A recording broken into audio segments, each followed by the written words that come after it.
Good morning, afternoon, or evening, everyone. My name is Elivaras, and today I bring to you another Brawlstars video, a comprehensive guide to Brawl Ball. So let's hop right in. This guide is going to consist of 5 sections: how the game mode works, how the ball functions, the best brawlers for Brawl Ball, team compositions for Brawl Ball, and tips and tricks. I hope you all enjoy. First up, how the game mode works. Brawl Ball is a 3 versus 3 game mode, and arguably the game mode that requires the most team coordination. At the start of the match, a ball spawns in the exact center of the map. Your team's objective is to get the ball into the opposing team's net, and the first team to 2 goals wins. Every time a goal is scored, everyone is killed and spawned back as if the game had just started, with the ball placed in the middle of the map. And another thing to note here is that all pets and turrets are also cleared off the map when this happens. So if you're a Jessie or a Nita or Pam, you're going to want to avoid supering when a goal is about to be scored. So if you wipe the enemy team, or you wipe 2 out of the 3 brawlers and there's a good chance you're going to score, don't throw down your super. Wait until either the goal does not happen and your team gets repelled, or you do score so that it doesn't get wiped off the map and you have a wasted super. Each game has a 3-minute timer. If the time has expired and the game is tied, overtime will occur for 1 minute. In overtime, all boxes, bushes, etc. are wiped off the map, and it is sudden death. Whoever scores the first goal in overtime wins. If no team scores in that 1 minute, the game ends in a draw. So let's hop into next how the ball functions. This is going to be a short section. A player can pick up the ball by walking into it. When you're holding the ball, when you would normally attack, you now shoot the ball in a straight line. Also, if you super while holding the ball flies much farther and much faster. Note that the ball, even when supercharged, does not go through obstacles. Instead, it bounces off them. I've seen this numerous times where people will super the ball, and I think they expect that it's going to fly through the boxes since it's given like a fiery effect when you use your super while holding the ball. But no, it does not go through boxes. It still bounces off them, so just be wary of that. If you shoot the ball and another player gets in the way, friend or foe, they will intercept it. This is, in effect, how you would pass to teammates, and good passing is what can separate a really good team from the rest. The ability to pass and get in position to receive a pass is what makes Brawl Ball the game mode that requires the most team coordination, in my opinion, and where you can benefit the most from being in a voice call. So now this is where we're going to get into the meat of the guide here, and I think this is what's going to help the most people. So the best brawlers for Brawl Ball, I'm going to list these off in no particular order. Now remember, these are my opinions based on my experiences. It's possible someone else could take a top spot, and by any means, don't think that you can't play any brawler that I don't mention here. These are just, in my opinion, the most meta and viable brawlers, but there are way more viable brawlers that work. I just don't think they're as strong as the ones I'm about to mention here. So first up, remember, no particular order, so the first one doesn't mean they're the strongest, just these are the best, in my opinion. First up, El Primo. Primo has very high HP, and this is what makes him a great ball carrier. Oftentimes, he can walk the ball into the net without having to shoot, which we will go over more in the tips and tricks section. His super destroys obstacles, which the terrain is often littered with. Unlike Bull, you can choose how far you go with your super, so you can do things like shoot the ball forward and super on top of it to break obstacles and push away enemy brawlers. So oftentimes what you'll see is in many of the maps, Brawl Ball maps, there's like a row of boxes right in front of the net. So what a Primo can do is they shoot the ball towards the row of boxes, and then they super on top of it. So they break all the boxes and knock enemy brawlers away, giving them a clear shot to the goal. The fact that these maps often have a lot of obstacles and that the enemy can't just sit in their base and win from range means that Primo does a lot better in Brawl Ball than in modes like Bounty, where the enemy can just sit back and fire on you from afar as there is no objective to contest. So that's going to cover it for Primo. Now we're going to get into Barley. So Barley, in my opinion, is strong for many reasons. First, he has massive area denial. His acid from his basic attack does a lot of damage on its own. and it stays on the ground for a few seconds. This means you can often throw bottles down on top of the ball since you know that is where the enemy will be headed, and they will either take the damage or you will ward them off. But the real game changer is Barley's super. It can cover a massive area, blocking passages the enemy might have otherwise been able to go through, or wiping a team that's too clumped up around the ball. Secondly, if an enemy brawler is getting close to your net, oftentimes they have to follow a more or less set path to get within range due to obstacles, unless you're in overtime.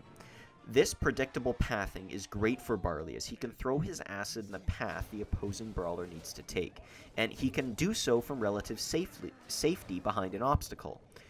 Third of all, when your team is getting really close to the enemy net with the ball, often the enemy groups up in front of the net in an attempt to block your shot.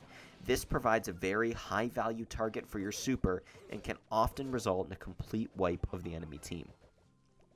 The last thing I want to say about Barley is that, as with Primo, the oftentimes large amount of obstacles on the existing Brawl Ball maps really work in his favor, as it allows him to deal damage from safety and take advantage of the fact that he can throw over walls.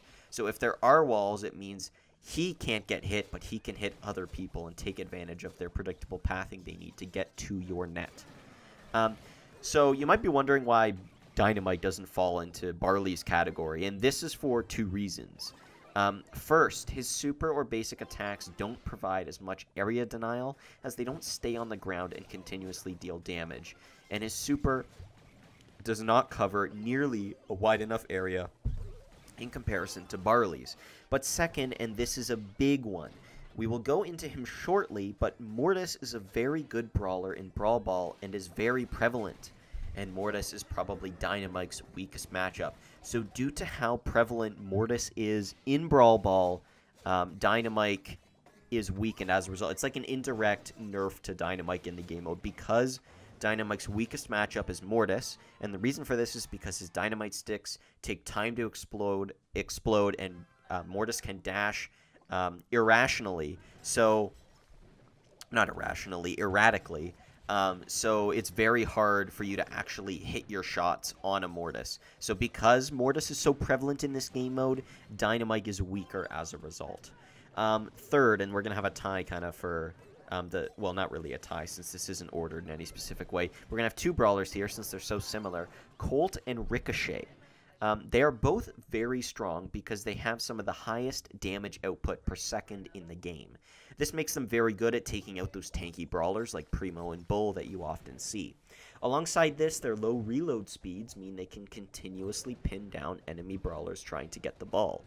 And as with Barley, they can use an enemy's predictable pathing when holding the ball to hit almost every shot. Now, for individual advantages, Colt has the advantage of being able to break walls and obstacles, and this is great because it means your team will have less trouble scoring on the enemy. Ricochet, while unable to break walls, can take advantage of the often large amount of obstacles and confined spaces to hit a lot of bounce shots and really put his star power to use. A great map is Triple Dribble, which has got an unbelievable amount of boxes. It's got great lanes on the right and left, and you can ping so many bounce shots that if you're good at aiming and predicting well and have a star power, you can absolutely destroy. Fourth brawler I'm going to mention here, Mortis. So Brawl Ball is by far Mortis' strongest game mode, in large part thanks to his mobility. Mortis can take advantage of a little trick.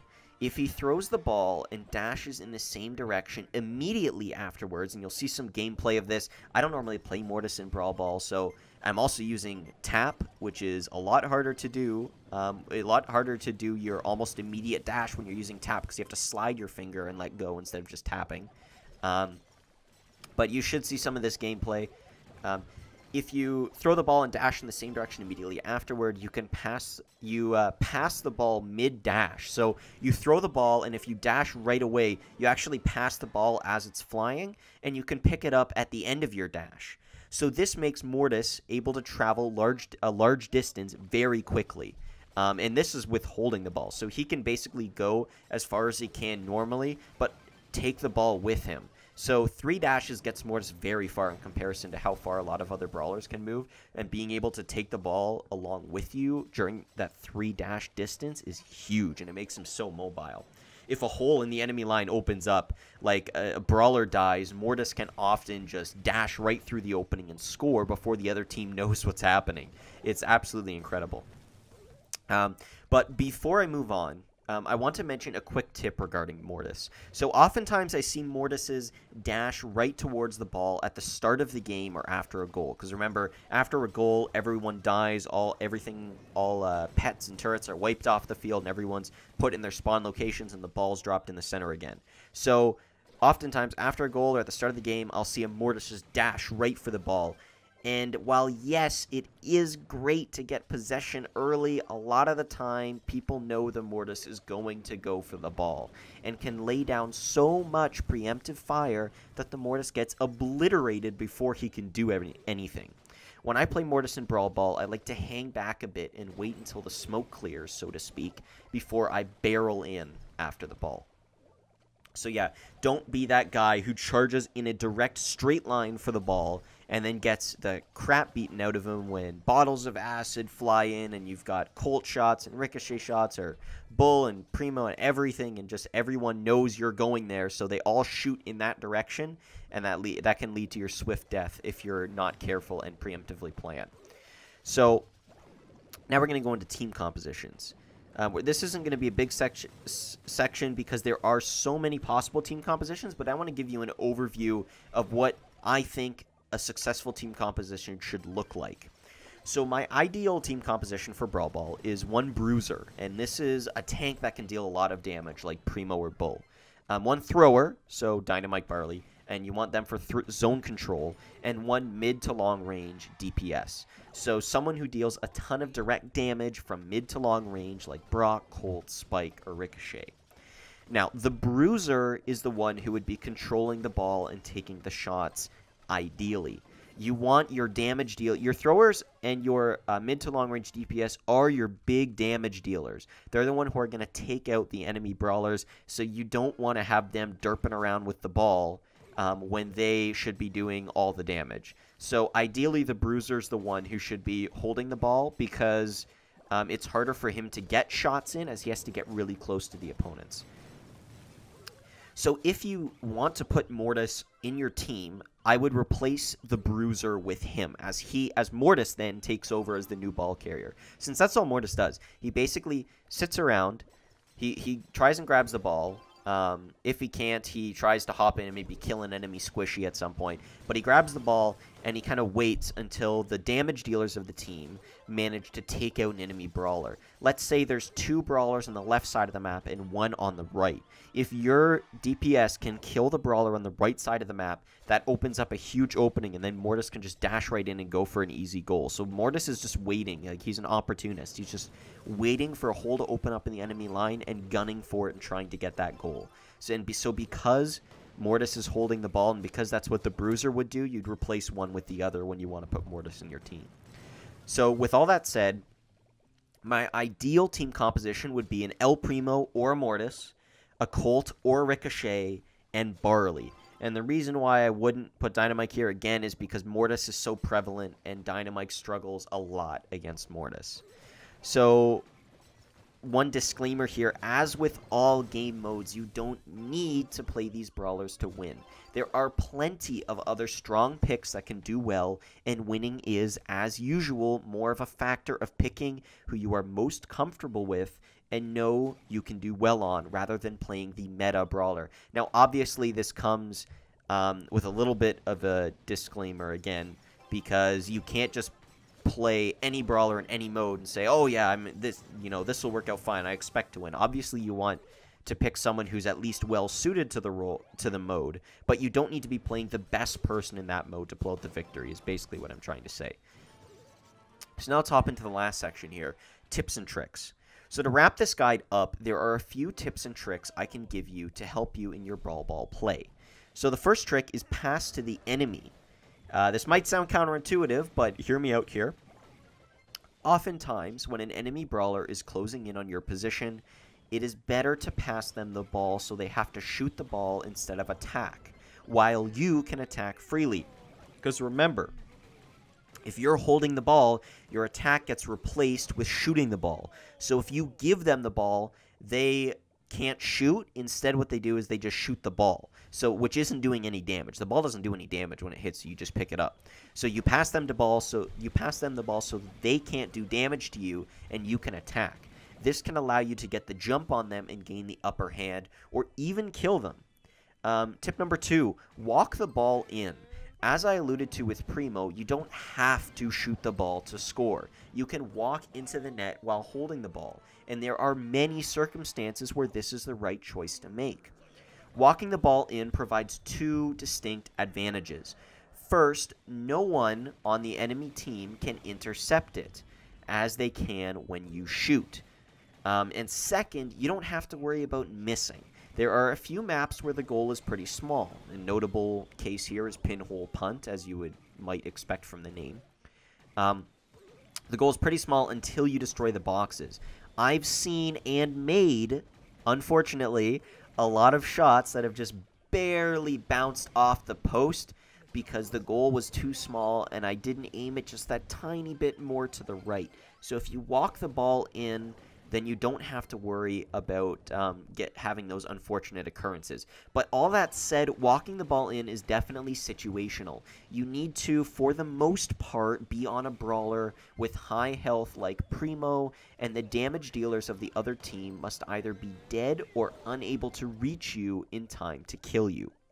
Tip number 3, throw the ball into your base's corner when under pressure.